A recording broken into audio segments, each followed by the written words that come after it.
সেজন্য ভাববে হয়তো এই ঠাকুরটাকে কেন মালা দিইনি, মালা দিয়েছি কিন্তু ওই যে পড়ে আছে, তোমরা যদি ভালো করে লক্ষ্য করো মালাটা ওখানেই পড়ে আছে। মামামে স্নান টান করিয়ে দুজনে মিলে একটুখানি ভিডিও করছি। আমি যে আসো মামাম দুজনে একটু ভিডিও করি, দুজনে একটু নটাঙ্কি করছি।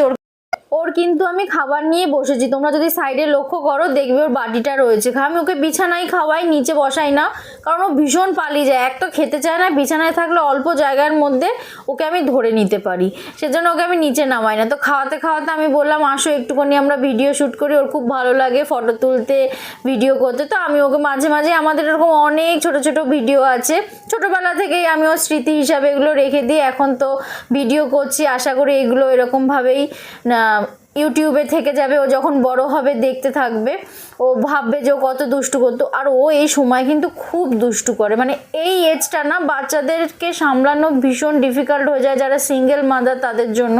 আমার